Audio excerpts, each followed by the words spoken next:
रायगढ़ में आज आम जनता के लिए स्वास्थ्य सुविधाओं के नाम पर बेसिक इंफ्रास्ट्रक्चर की कमी तो नहीं रह गई है, पर इनमें प्रबंधन स्तर पर भारी अव्यवस्था देखने को मिल रही है। चाहे वो मेडिकल कॉलेज हो या जिला अस्पताल, दोनों का हाल खुद ही बेहाल है। मेडिकल कॉलेज को संचालित होते हुए आज 1 दशक से अधिक समय हो गया, पर यहाँ की व्यवस्था आज तक मुकम्मल नहीं हो पाई है। जिला अस्पताल की स्थिति और भी खराब है। जब तक जिला अस्पताल और मेडिकल कॉलेज एक स्थान पर एक साथ संचालित हो रहे थे, तब तक स्थिति सहनीय थी, पर अपनी इमारत बन जाने के बाद मेडिकल कॉलेज पूरे तौर पर वहां स्थानांतरित हो गया। इसके बाद जिला अस्पताल की स्थिति बहुत दयनीय हो गई। आज जिला अस्पताल में डॉक्टर्स की बहुत कमी हो गई है, साथ ही सहायकों की घोर कमी है। इससे जिला अस्पताल में इलाज के लिए आने वाले मरीजों को बहुत परेशानियों का सामना करना पड़ता है। गौरतलब है कि जिला अस्पताल का संचालन जीवनदीप नामक समिति करती है, जिसके पदेन अध्यक्ष जिला कलेक्टर हैं और समिति के अन्य सदस्यों में विभिन्न शासकीय विभागों के उच्च अधिकारी शामिल हैं। इसके बाद भी जिला अस्पताल की बदहाली में कोई सुधार नहीं हो पाया है। जिला अस्पताल किस तरह चलाया जा रहा है, इसकी मिसाल अभी हुई नई भर्ती में देखने को मिल रही है। प्राप्त जानकारी के अनुसार जिला अस्पताल के सभी विभागों में 160 पद स्वीकृत हैं, जिनमें वर्तमान में 129 कर्मचारी कार्यरत हैं। कर्मचारियों की भारी कमी को देखते हुए जिला अस्पताल प्रबंधन ने 72 पदों पर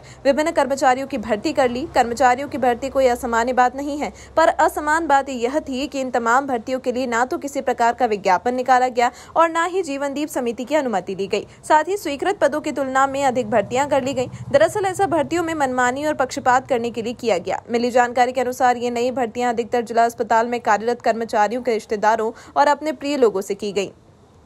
रिक्तियों की भर्ती में हुए इस खेल के उजागर होने पर जिला अस्पताल के सीएस ने सफाई दी कि ये भर्तियां अंशकालीन हैं और इन भर्तियों में किसी प्रकार का पक्षपात नहीं किया गया है। हालांकि सीएमएचओ का कहना है कि अगर इस तरह से रिक्तियों की पूर्ति की गई है तो इसकी जांच की जाएगी और समुचित कार्रवाई की जाएगी। अब देखना है कि भर्तियों में हुई अनियमितता का खुलासा कब होगा और इसके लिए जिम्मेदारों पर क्या कार्रवाई होगी।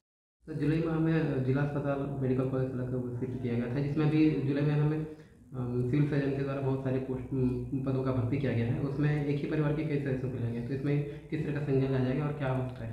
नहीं, अभी आयु जीवनदीप समिति का बात की भी समीक्षा किया जाएगा। पिछले बार जुलाई में क्या हुआ था और उस पर ये चीज़ें हमारे संज्ञान में आई हुई है, तो हम लोग उसका एक निष्पक्ष जाँच करते हैं कि क्या वो क्राइटेरिया फुलफिल करते हैं, किस तरीके से वो प्रक्रिया हुई थी। अगर प्रक्रिया में कोई गलत हुई है तो हम लोग उसको रोक देंगे, ठीक है, या उसके ऊपर हम लोग उचित कार्रवाई लेंगे। सर, क्या इसके पहले भी जीवनदीप समिति का कोई बैठक रखी गई थी या इसका कोई प्रस्ताव हुआ था क्या? नहीं हुई है। लास्ट जीवनदीप समिति में इस बारे में नहीं हुई। रेगुलरली जीवनदीप समिति का बैठक रहती है, जिसमें सभी लोग रहती है। इसमें मेडिकल और एडमिनिस्ट्रेटिव के सेटअप के सारे लोग रहते हैं और वो हेल्थ के ऊपर कार्य योजना बनती है उसकी में। सर, अंतिम बार इसकी बैठक कब हुई थी? जुलाई में। हाँ। उस समय इसकी कोई चर्चा नहीं थी? नहीं।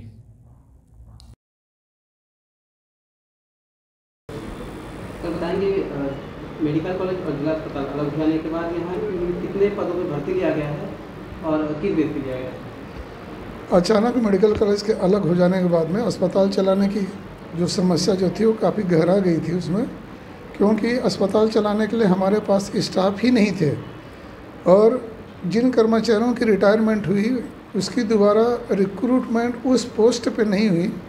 इसके चलते ये हो गया कि हमें जो है मजबूरी में अंशकालीन दर पे कुछ कर्मचारियों को रखना पड़ा, क्योंकि पूर्व में जब ये पद सेंक्शन हुआ था जिला चिकित्सालय का, उस समय 160 पद था, वर्तमान में 129 है।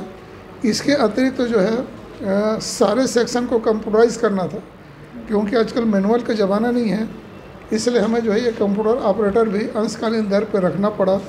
इसके अलावा नई भर्तियाँ हुई हैं, कितने पदों पर भर्तियाँ ली गई हैं, कौन कौन से विभाग में, और क्या इसकी जानकारी या फिर निविदा वगैरह दिया गया था?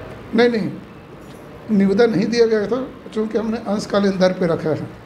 अंशकालीन दर वो दर होता है जिसमें न्यूनतम दर पर कर्मचारियों को जो है काम करने के लिए कुछ दिनों के लिए रखा जाता है और इस दर में कभी भी किसी भी कर्मचारी को रिप्लेस किया जा सकता है। ये कोई जहाँ तक मतलब ये जेडीएस का मतलब ये प्रश्न है, तो ये टोटल मतलब जो पद हैं ना, ये कुछ मतलब ये ज़्यादा जरूर प्रतीत हो रहा है, क्योंकि 71 मतलब जो है पोस्ट में इन कर्मचारियों को अंशकालीन दर पर रखा गया है, जिनका भुगतान जो है वो जेडीएस के द्वारा वर्तमान में किया जा रहा है। परिवार के सदस्यों को लिया गया ऐसा मैं भी सुना था, परंतु ऐसा नहीं है कि एक ही परिवार के सारे सदस्यों को मतलब ये लिया गया है। एक आध मतलब ये जगह मुझको देखने में मतलब ये आया है कि मतलब एक ही परिवार में एक आध व्यक्ति को जो है वो रखा गया है। कितने डॉक्टर, कितने ऑफिसर? मैम बताएंगे, जिला अस्पताल मेडिकल कॉलेज से अलग होने के बाद यहाँ पे कुछ जुलाई में लगभग 70 पोस्ट लिए गए हैं और उसमें एक ही परिवार के केस को लिया गया है। तो क्या इसके लिए कोई बैठक समिति की ओर से रखी गई थी? ऐसे पूरी जानकारी नहीं मालूम है, लेकिन हाँ इतना मालूम है कि जीवनदीप समिति में जिला अस्पताल चलाने के लिए कर्मचारी रखे गए हैं, जिसके लिए अभी फ़िलहाल में कोई ऐसे स्वीकृति नहीं ली गई थी करके, लेकिन इसके बारे में जांच करने से ही पता चलेगा। मैम कितना सही है कि एक ही परिवार के कई सदस्यों को एक ही विभाग में भर्ती किया जाए? देखिए, यदि कभी किसी चीज़ के लिए भर्ती की जाती है तो शासन के नियम मतलब प्रक्रिया एक रहती है जिसके तहत ही भर्ती की जा सकती है। और कभी कोई पद रहता है तो उसके लिए या तो विज्ञापन निकालें या फिर कलेक्टर से आवेदन प्राप्त होने पर कलेक्टर से अनुमोदन लेकर के और संविदा हो या किसी भी प्रकार की नियुक्ति हो, प्रक्रिया का पालन तो करना पड़ता है। मैम इसमें कोई जो बात सामने आ रही है, क्या इस पर कुछ जांच किया जाएगा विभाग की तरफ से? शिकायत प्राप्त होने पर बिल्कुल जांच किया जाएगा इस पे और कार्रवाई भी की जाएगी।